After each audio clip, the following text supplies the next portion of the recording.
I'm Lauren Whitaker, 31 years old, and I've spent most of my life being told to stay calm, stay quiet, and keep the peace.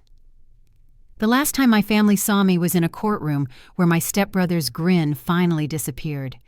But before that day, I was the invisible one, the daughter who smiled through every slight, who swallowed the truth so everyone else could feel comfortable. I used to believe that keeping quiet was love, that silence was safety. I didn't know that one night that same silence would nearly cost me my life.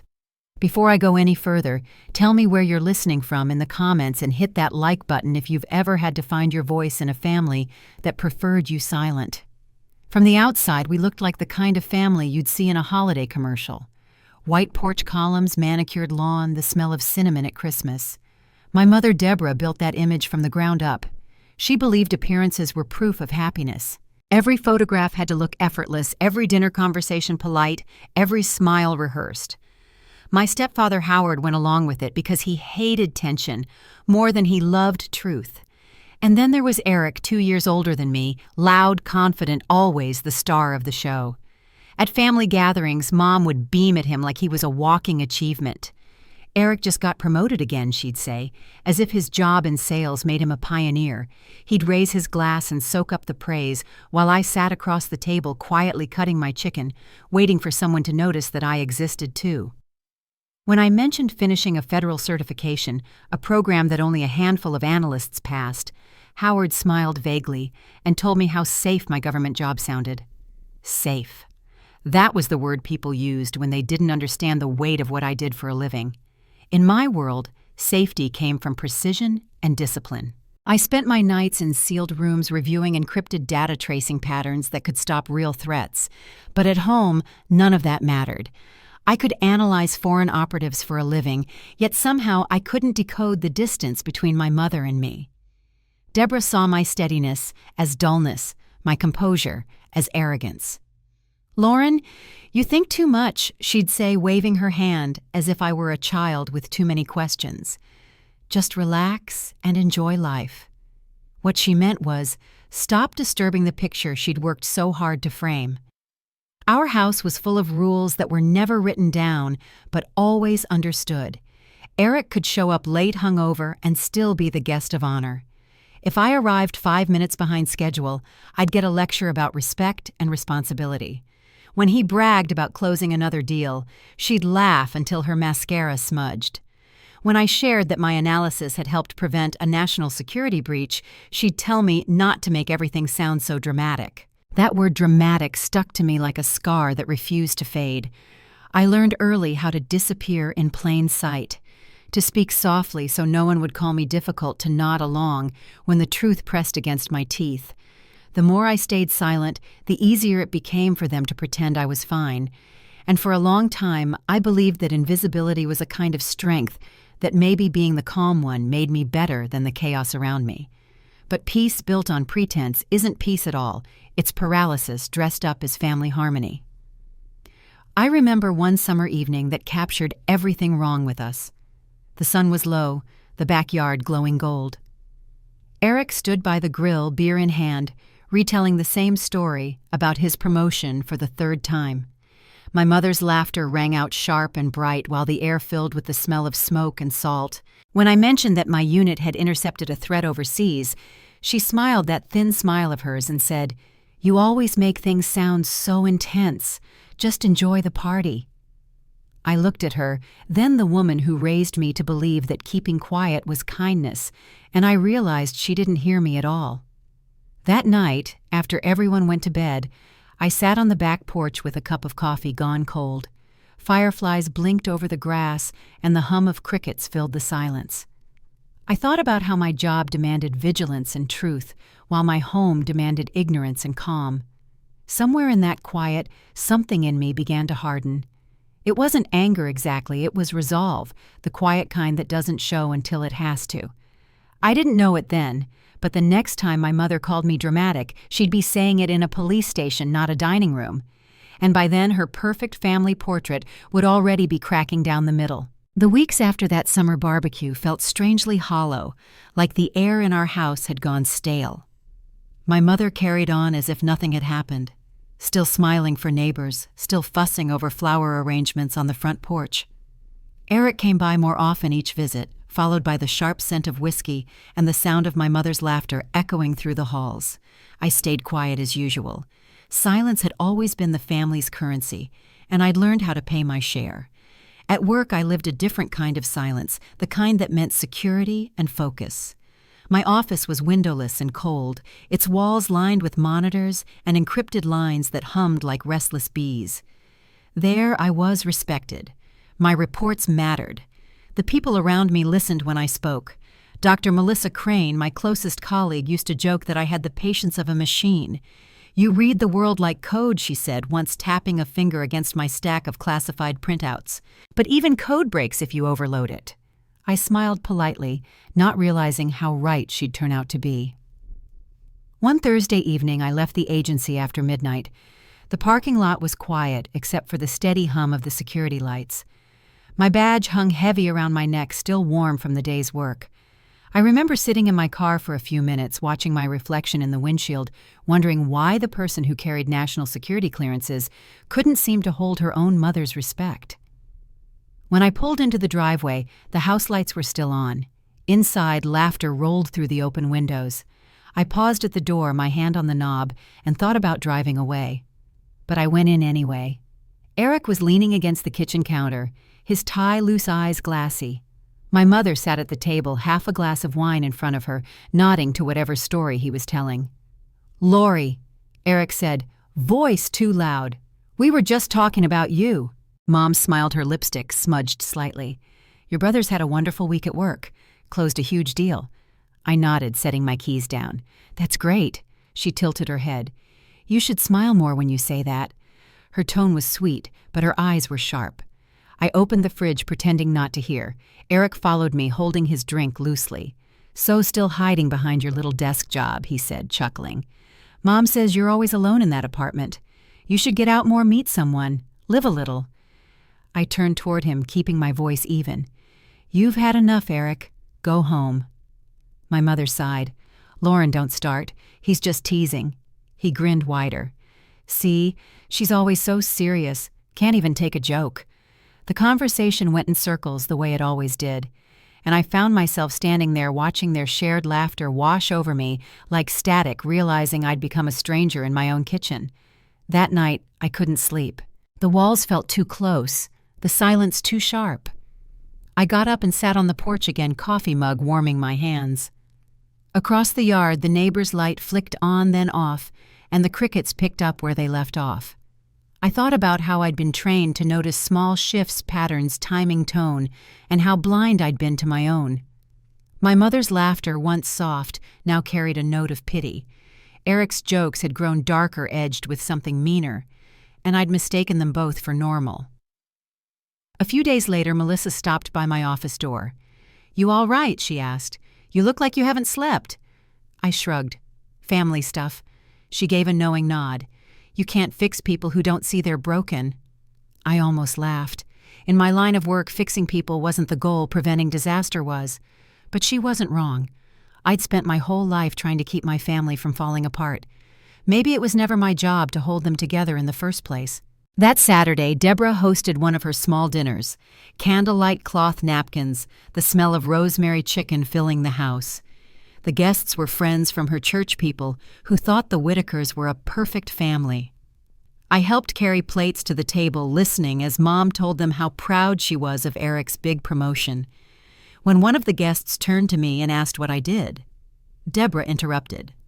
"Lauren works for the government," she said with a polite little laugh. "Something with computers." The table chuckled as if that explained everything. I smiled, my throat tight. Later that night, as we cleared dishes, she said softly, "You could be more open about your life, you know. Eric's so easy to talk to." It wasn't a cruel remark, just another small cut in 1,000 tiny wounds, but it stayed with me. On the drive home, headlights blurred into streaks on the windshield, and I thought about how different my two worlds were. At work, truth was sacred facts, documented, verified, stored forever. At home, truth was something to be softened, hidden, or rewritten. By the end of that week, the unease had settled deep. I stopped answering my mother's daily texts and ignored Eric's calls. The quiet was a relief, but it didn't last. One evening I came home to find him sitting on my porch steps, tapping his phone against his knee. "Mom's worried," he said as I approached. His tone was calm, too calm. "You've been avoiding us." I unlocked my door. "I've been busy." He stood up, blocking the entrance. "Busy pretending you're better than everyone?" The words hit like a shove. I stepped past him, keeping my voice low. "Go home, Eric." He laughed, but there was no humor in it. "You really think you're untouchable, don't you?" I closed the door and locked it, my heart pounding. Through the wood I could hear him muttering the sound of glass clinking as he took another drink. Eventually the footsteps faded. I waited in the dark until I was sure he was gone. The next morning my mother called. "He told me you were rude to him," she said, her tone brisk. "He's trying Lauren. You could meet him halfway." I held the phone to my ear, the silence stretching. "Mom," I said finally. He was drunk. There was a pause, then a sigh. "You're always so dramatic." I didn't answer. I just stared at the sunlight spilling through the blinds, realizing that word dramatic had followed me my whole life, and no amount of success, no level of calm would ever erase it in her eyes. That night, the air was heavy again, thick with the weight of something I couldn't quite name. The house down the street had its windows open, the faint sound of laughter floating through. I sat on my couch, the TV silent, every shadow in the room sharp. It would be another few weeks before everything broke open. But even then, I could feel the storm building. I just didn't know it was already inside my house, waiting for the right night to strike. The night it happened was one of those sticky midsummer nights where even the air felt restless. I'd been working late again, finishing an encrypted data report for a field team overseas. When I finally closed my laptop, the clock read a little past 2. The city outside my window was still streetlights flickering across the quiet. I made tea, hoping it would help me unwind, but my phone buzzed with a text from my mother before I could take a sip. "Eric stopped by the house. He said you've been distant. Try to be kinder, honey." I set the phone down without answering. I'd grown used to her rewrites of reality, how she could turn his drinking into stress, his insults into teasing. The messages always ended with the same kind of softness that made you feel guilty for wanting distance. I left the mug untouched and decided to try sleeping instead. The dreamless quiet didn't last long. A crash jolted me awake, the sound sharp and close glass shattering somewhere near the kitchen. I sat up, heart pounding, and listened. A low voice followed, muffled but familiar. "Eric." My stomach dropped. I got up slowly, moving toward the hallway. The clock on the microwave glowed 2:07. The kitchen light was on. Eric stood near the counter, half leaning, half swaying a bottle hanging loosely from his hand. His shirt was wrinkled tie, missing hair, damp with sweat. When he noticed me, his grin spread too wide.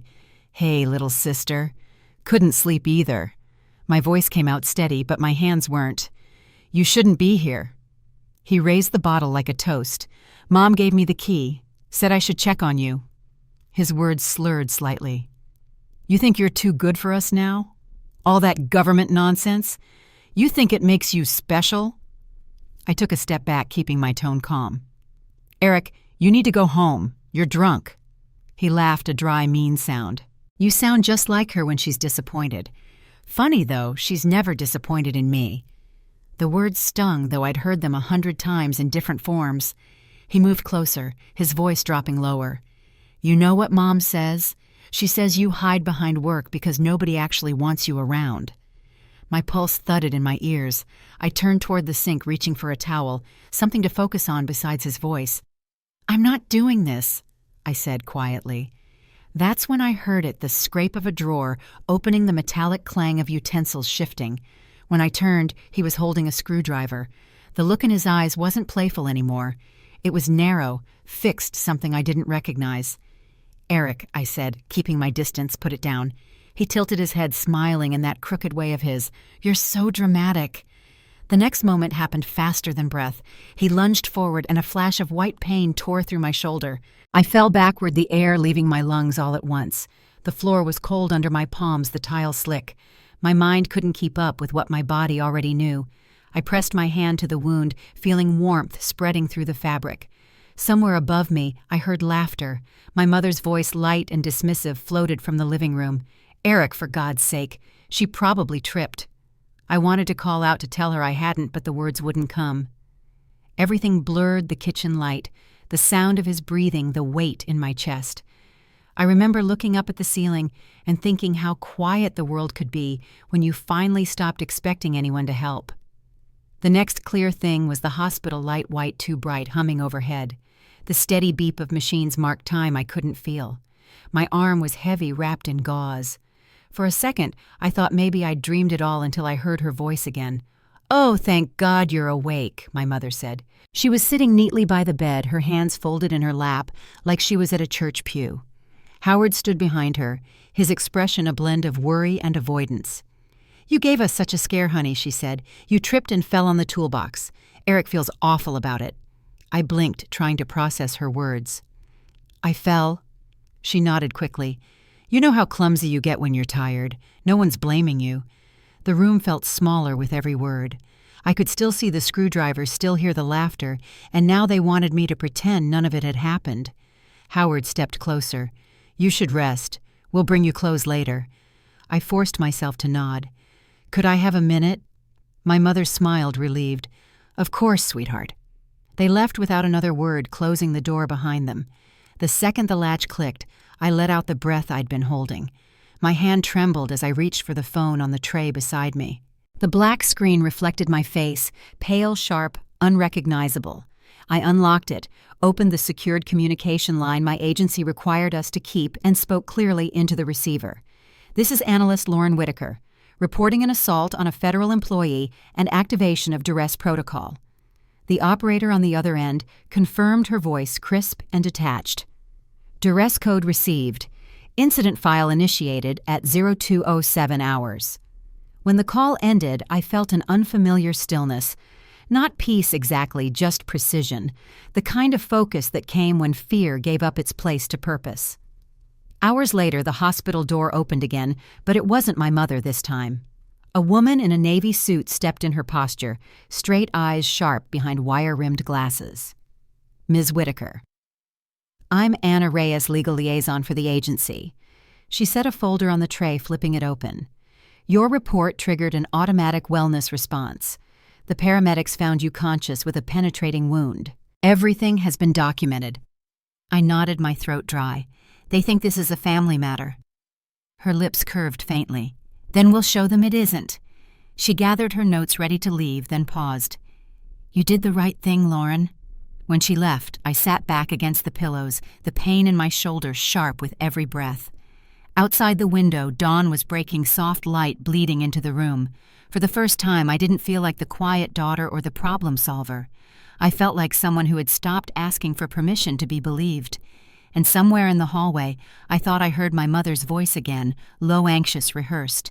It sounded like the beginning of a story she'd already started telling, one where I was clumsy, confused, mistaken. But the difference now was simple. This time, I wasn't going to be quiet. The first full day in the hospital passed in a blur of white walls and clipped voices. Nurses came and went, checking vitals and changing bandages, their words professional but distant.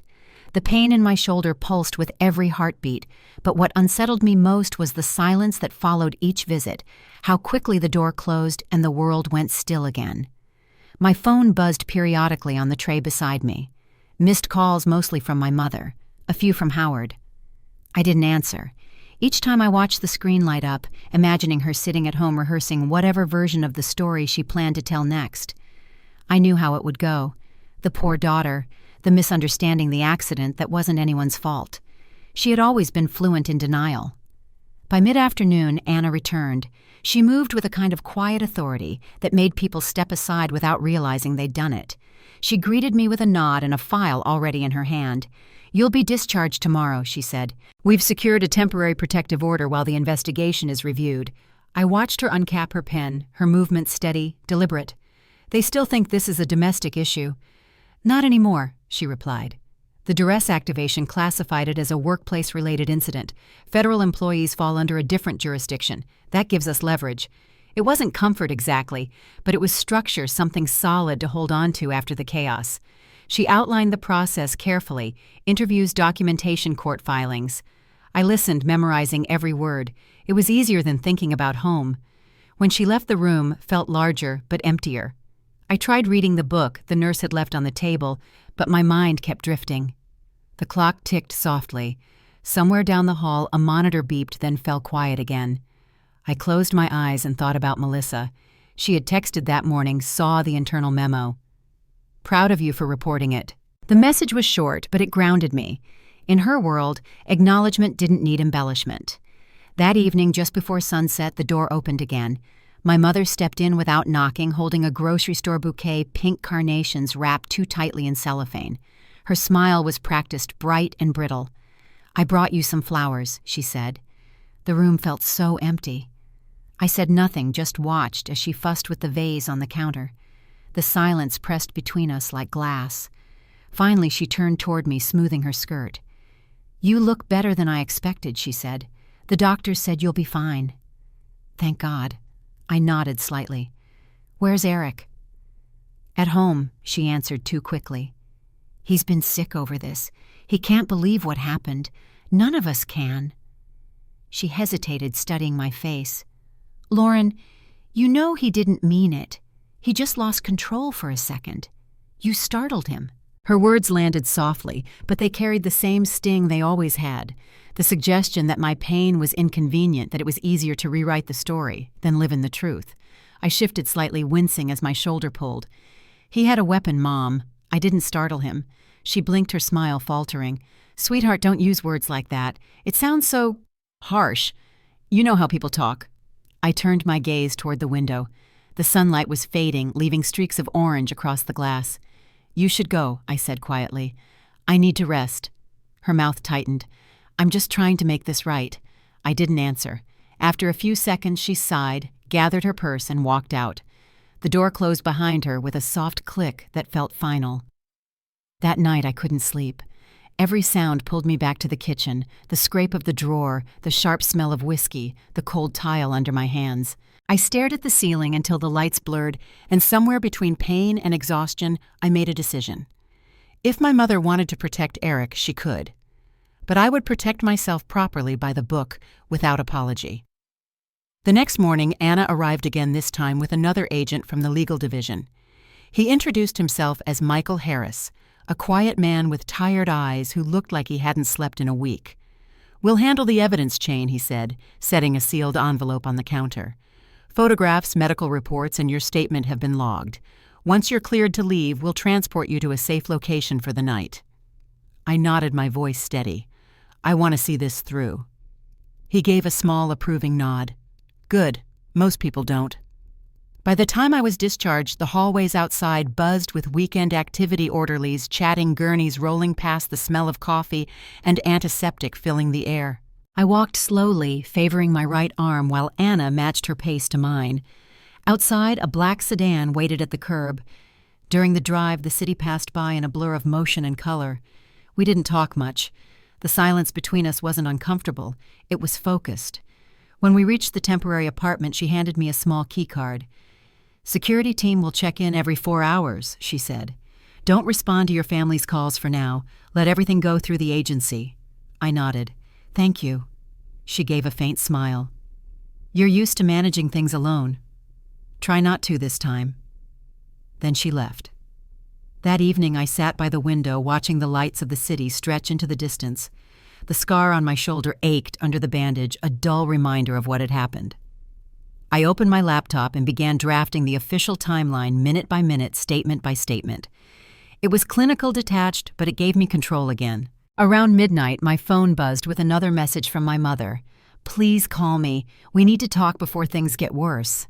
I stared at it for a long moment, then set the phone face down. I'd learned that not every fire deserves to be put out, and not every apology needs to be heard. When dawn came, the light was soft and gray, the kind that blurs the edges of everything. I poured myself a cup of coffee from the small kitchen and stood near the window, the steam curling upward in the quiet. For the first time in years, I didn't feel invisible. I felt steady. Later that morning, Anna called. "We have a court date," she said. "Next week. They'll try to frame this as a misunderstanding. Don't let it rattle you." "I won't," I told her. As I ended the call, I caught my reflection in the glass. The woman looking back at me wasn't the same one who used to sit quietly at family dinners. She was still tired, still healing, but there was something new behind her eyes, something unshakable. I didn't know what the courtroom would bring or what my family would try to say, but I did know this: for once the truth was on record, and it wasn't going anywhere. The world outside was waking up, sunlight sliding between the buildings. I watched it for a while, letting the stillness sink in. Somewhere across town, my mother was probably preparing her version of events, Eric hiding behind it. But I was done playing along. Next week, they would see me in a place where silence couldn't protect them anymore. The week leading up to the court date moved with an odd kind of stillness, like the world was holding its breath.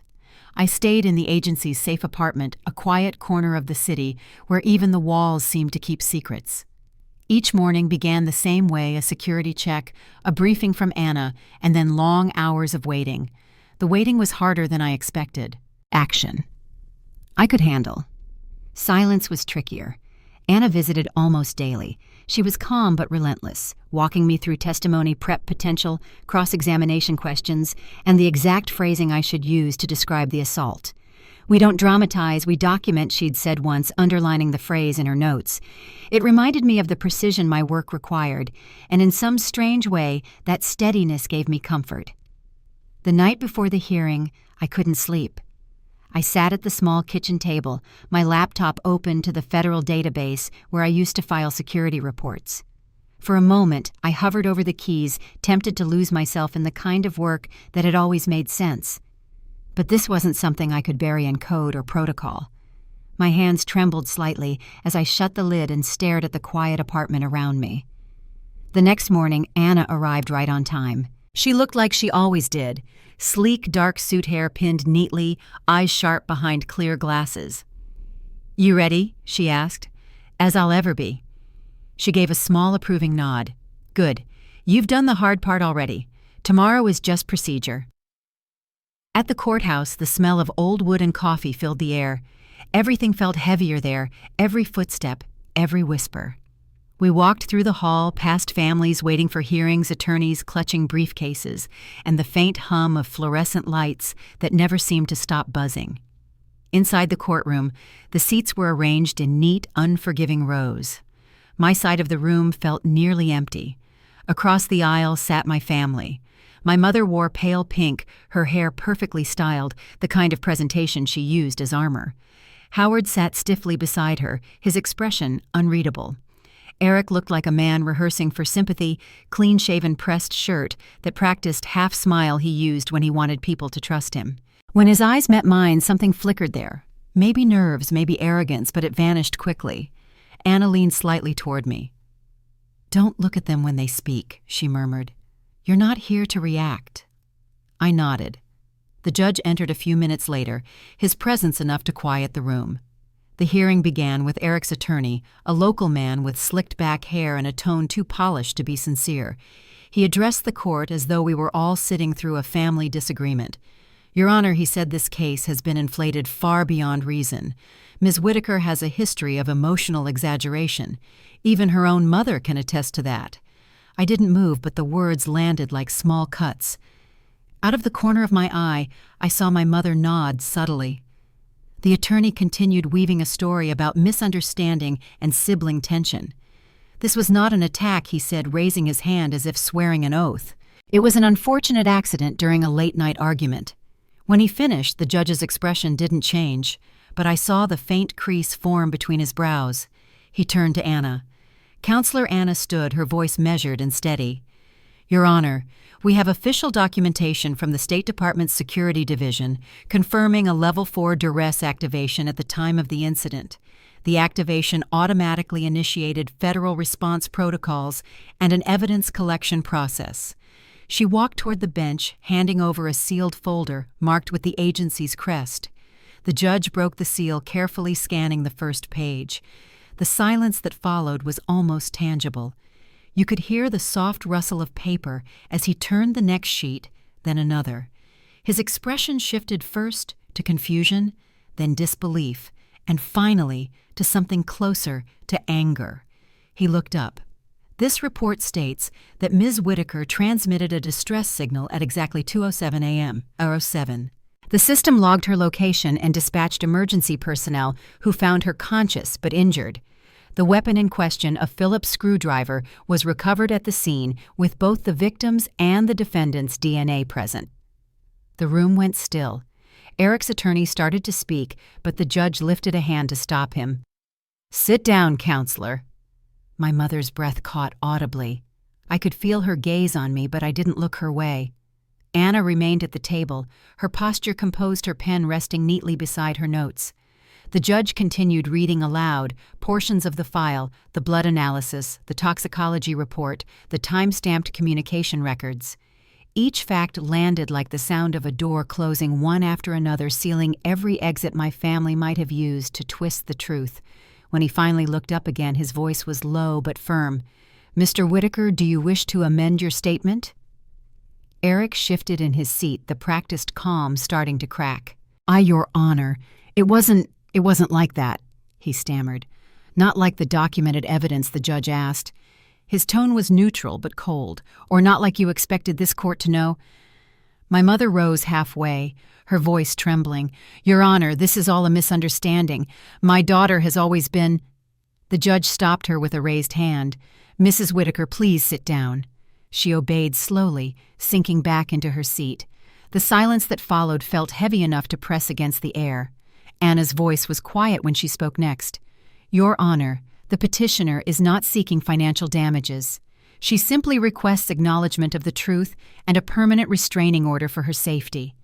The judge reviewed the final page of the report, his expression softening slightly as his eyes moved across the text. "Ms. Whitaker," he said, turning toward me, "your documentation shows a level of discipline and detail I rarely see in cases like this. You followed every procedure to the letter." He paused. "That precision may have saved your life." The words sank in slowly like a stone settling in water. He signed the order with deliberate care, then turned to the bailiff. "Escort Mr. Whitaker from the room. Formal charges will be referred to the district attorney's office." Eric's face went pale. He tried to speak, but his voice broke before the words came. The bailiff reached for his arm, guiding him toward the door. My mother's sobs filled the space he left behind. Howard sat motionless, eyes fixed on the floor. Anna gathered her papers calmly. "You did what you needed to do," she said softly. I nodded, but my voice wouldn't come. The room blurred around the edges, the polished benches, the flicker of overhead lights, the faint scent of old wood and coffee. When the gavel struck the desk and the judge said, "Court adjourned," it sounded final, like the last line of a story that had taken too long to end. We stepped out into the corridor, where sunlight cut through the tall windows, casting long stripes across the marble floor. Anna glanced toward me, her voice low. "You okay?" I exhaled slowly. "I think so." She gave a small nod. "Good. You'll need that steadiness for what comes next." As we walked toward the exit, the faint sound of my mother's voice followed us down the hall, pleading desperate, calling my name. I didn't turn. I just kept walking, the echo of her words fading behind me, until there was nothing left but the rhythm of my own footsteps and the quiet hum of morning traffic outside. When we stepped outside the courthouse, the air felt heavier than before. I remember the faint buzz of morning traffic, the smell of rain still clinging to the concrete, and the sound of footsteps echoing against the marble steps. Anna walked beside me, her briefcase tucked under one arm, her voice calm but certain. "They'll process the charges today," she said quietly. "You won't need to be present for that part." I nodded, my hand resting lightly against the bandage beneath my blouse. Across the street, the courthouse windows caught the sunlight, reflecting it back like a blade. Somewhere behind those walls, my mother was still inside, crying, pleading, explaining. I didn't turn back. Director Evans and another field officer waited by a dark sedan at the curb. Evans looked the same as he always did. Formal, measured, his tone clipped, even when he meant well. "Good work, Whitaker," he said, opening the door for me. "You handled this by protocol. Take the rest of the week off. We'll take care of the paperwork." I thanked him, though the words felt thin. Paperwork couldn't quite capture what had just happened, but I understood his language. In our world, respect was quiet. It came in the form of trust, not sympathy. The drive away from the courthouse passed in near silence. The city blurred by through the tinted glass, all motion and noise fading into background static. I thought about the judge's words. The precision may have saved your life. Precision. It was the same discipline that had made my mother call me cold, the same restraint Eric used to mock. But in that courtroom, it had turned into something unshakable. When the car stopped at the agency's secure building, Evans handed me a sealed envelope. "Preliminary case summary," he said.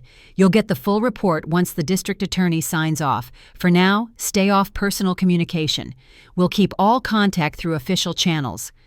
I signed the acknowledgement form, then paused. "What about them protective orders already active?" he replied. "If they try to reach you, it'll be logged." That was the closest thing to reassurance I needed. Inside the building, everything felt sterile: gray walls, badge readers, the faint hum of fluorescent lights. The environment I used to find routine now felt like the only place that made sense. When I reached my desk, my inbox was already filling with agency memos and protocol follow-ups. But none of it felt pressing. Not that day. Later that afternoon, Melissa appeared in my doorway holding 2 coffees. I heard she said, setting one on my desk, "I didn't want to bother you until things settled." I looked up at her, the exhaustion in my bones catching up all at once. "They're pressing felony charges." She nodded slowly, studying my face. "Good. It's about time someone saw them for who they are." We talked for a few minutes, mostly about logistics, medical leave, internal paperwork, next steps. She didn't ask about the family, and I didn't offer. When she left, she paused at the door. "You know," she said softly, "you've spent your whole career protecting information. It's strange seeing you use that same precision to protect yourself." That evening when I returned to the safe apartment, I let the lights stay off. The city's glow spilled through the window, painting the walls in muted gold. My phone vibrated once, an unknown number. I watched it ring until it stopped, then turned the device face down. A moment later, a voicemail notification appeared. The message was short, my mother's voice low and unsteady. "Lauren, please call me. We can fix this. You don't have to do this to your family." Her phrasing struck me, the suggestion that the truth was an act of aggression, that by defending myself I'd done something wrong. I deleted the message without listening to the rest. 2 days later, Anna called to confirm the arraignment date. "You won't need to attend," she said, "but you'll be updated once the DA files the charges. We'll maintain your protective order for the duration of the case." "Thank you," I said. She paused, her tone softening. "You did everything right, Lauren. Most people in your position wouldn't have had the clarity to handle it the way you did." After we hung up, I sat at the kitchen table, letting her words linger. Clarity had been the only thing keeping me upright. It was the calm I'd learned to survive on the stillness that made everyone else mistake me for detached. Now it was armor. That weekend, I took a walk through the park near the apartment. Families were out with strollers, runners passed by with earbuds in, and somewhere nearby a dog barked at pigeons. The normalcy of it all felt surreal. I sat on a bench for a while, just watching. For the first time in weeks, the sound of laughter didn't make me tense. When I returned, a large manila envelope waited by the door. It bore the agency's seal and a single label, District Attorney's Office confidential copy. Inside were several documents, including a transcript of the court order and the official filing notice. The first page listed the charges: felony assault with a deadly weapon. Defendant Eric Whitaker. I read it twice slowly. The paper felt heavier than it should have, as if the ink itself carried weight. Beneath the legal language, there was one small handwritten note in blue ink, Anna's handwriting. "You're not alone in this." I placed the folder back in the envelope and locked it away in the desk drawer. The message wasn't sentimental, but it meant something. In a life where silence had been both survival and burden, a few simple words felt like permission to stop carrying everything by myself. That night, the rain came again, soft at first, then steady tapping against the window like a quiet metronome. I sat there for a long time listening to it. Somewhere beneath the fatigue, something inside me began to settle. I didn't think about my mother's voice or the look on Eric's face as they led him out of the courtroom. I thought about the judge's steady tone, the way he'd said the word recognized. The truth had finally been recognized, and there was no taking it back. A few weeks from now, I'd return to work officially. Briefings would fill my days again, the familiar rhythm of classified reports and coded transmissions. But something fundamental had shifted. The next time I walked into that family's house, if I ever did, it would be on my own terms. Outside, the storm was slowing, the sound of thunder fading into distance. I closed my eyes and let the last drops hit the glass. The air smelled clean, like something new beginning. In the quiet that followed, I realized I wasn't waiting for anyone to believe me anymore. That part of my life was over. The week after the charges were filed felt strangely still, as if time had paused to catch its breath. My days followed the same rhythm. Wake early, check. Security updates, write progress summaries for the legal department, and then try unsuccessfully to rest. Even though everything had been settled on paper, the emotional residue clung to every moment. I spent most of my time in the agency's safe apartment, where the blinds stayed half-drawn and the sound of the city came through like a distant hum. There were no calls from the district attorney, no updates from Anna, no word from my family. Silence had become both comfort and confirmation that the boundaries were working. One afternoon, as I was sorting through case files to clear my head, my phone buzzed with a message from Melissa. Lunch. No excuses this time. Her tone was as firm as it was familiar. I met her later at a quiet cafe a few blocks from the office. She arrived before I did 2 cups of tea already waiting on the table. "You look better," she said, studying me over the rim of her cup. "I'm getting there," I replied. "The quiet helps." Melissa gave a small, understanding smile. "You've always lived in 2 kinds of silence, professional and personal. At least one of them should give you peace." We didn't talk about the court case or my family. Instead, she asked about work, about whether I'd be ready to return to my unit once clearance was renewed. "Evans mentioned you'd be reinstated as lead on the threat analysis team," she said. "You should take it.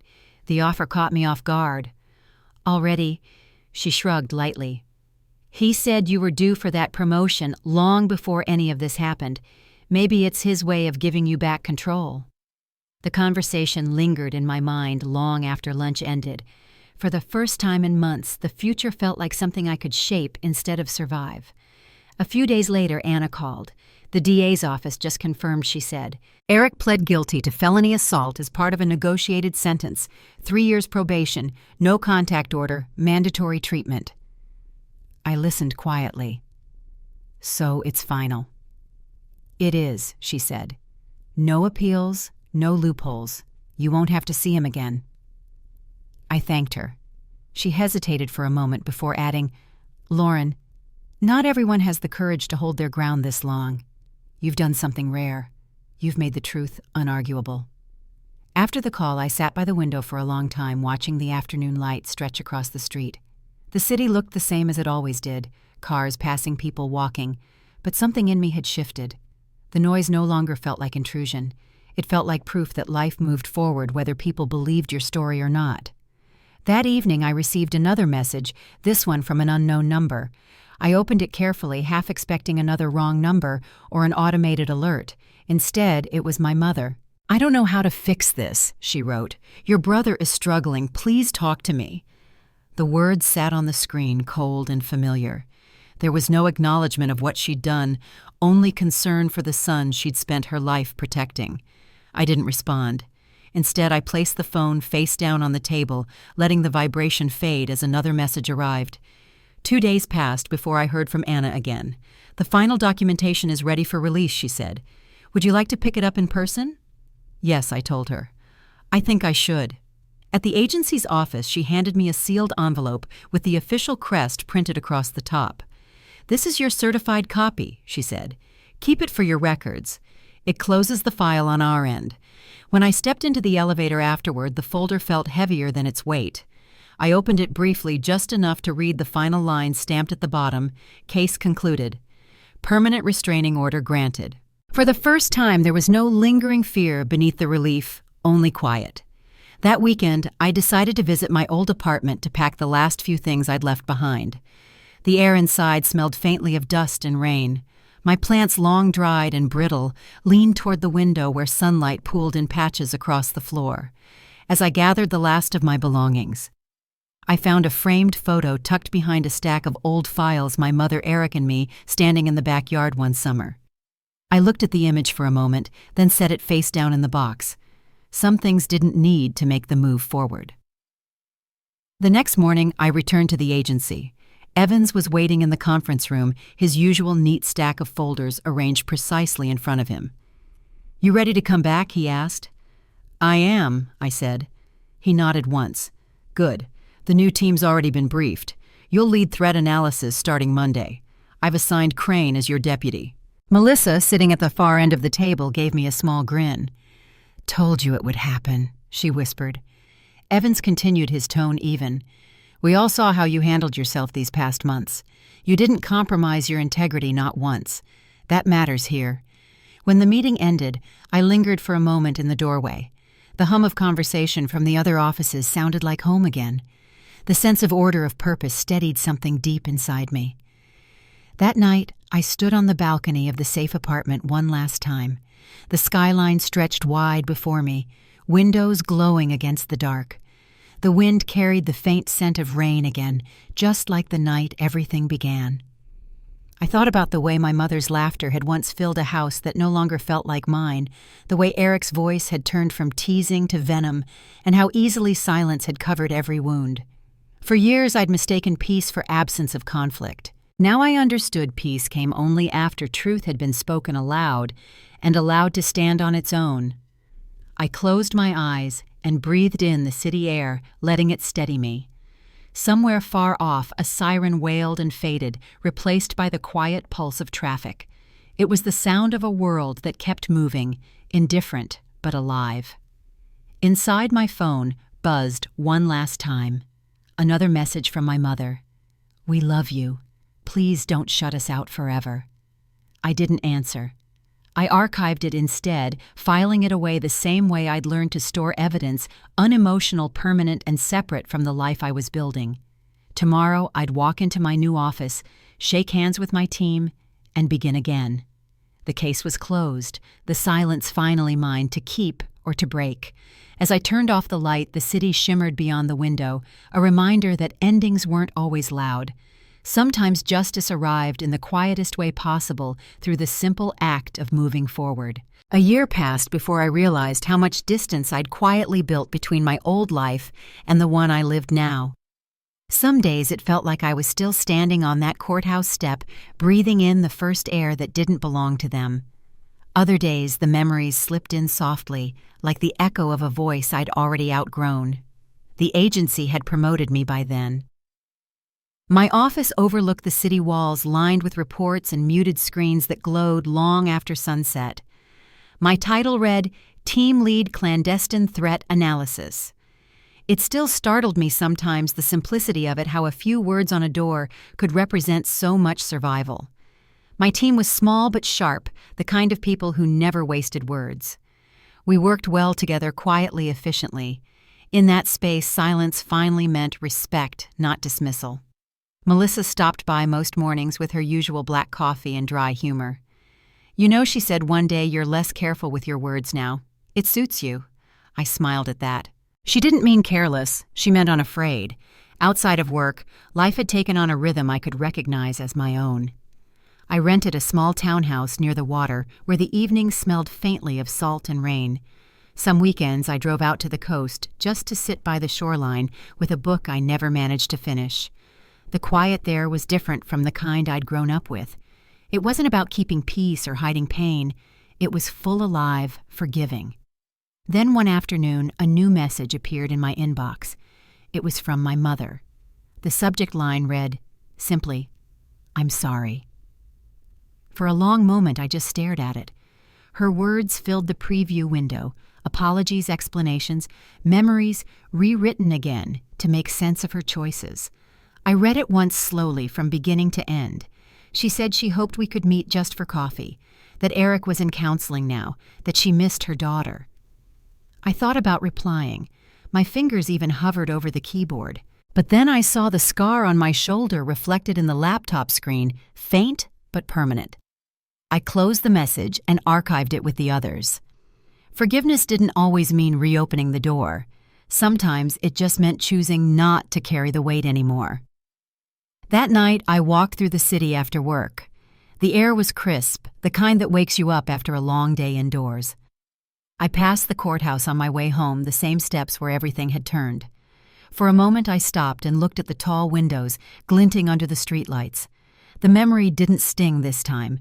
It just existed, sharp, defined, but no longer in control. When I got home, I found a small envelope on my doorstep.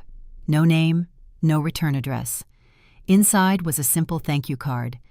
At the bottom in small handwriting were 3 words: "You saved me." There was no signature. I didn't need one. Maybe it was from someone I'd trained years ago, or from a victim helped by our department. Or maybe it was from someone who'd heard my story and found their own strength in it. Whatever the truth, I placed it on my desk beside my ID badge, a quiet reminder that courage has a way of echoing long after the noise has stopped. The next morning, sunlight poured through the blinds, cutting through the usual gray. I brewed a pot of coffee, sat by the window, and watched the city wake. Somewhere, my family still lived, their version of events, still building stories they could live with. But that was no longer my concern. The truth didn't need defending anymore. It had already done its work. If there's one thing I learned from all of it, it's that silence can take on many shapes. It can be the cage that keeps you small, or the calm that comes when you finally stop explaining yourself to people who will never listen. I spent years mistaking compliance for kindness, mistaking peace for quiet. But peace, I learned, is not about keeping others comfortable. It's about standing steady when the truth finally finds its voice. Now, when I walk into my office each day, I see a team that trusts me, not because I'm flawless, but because I refuse to flinch when things turn difficult. I lead the way I once needed to be led, with calm honesty and a quiet that feels earned. And every so often, when the city settles at night and the hum fades to stillness, I find myself thinking about how far one small act of truth can reach. Maybe justice doesn't always roar. Sometimes it whispers.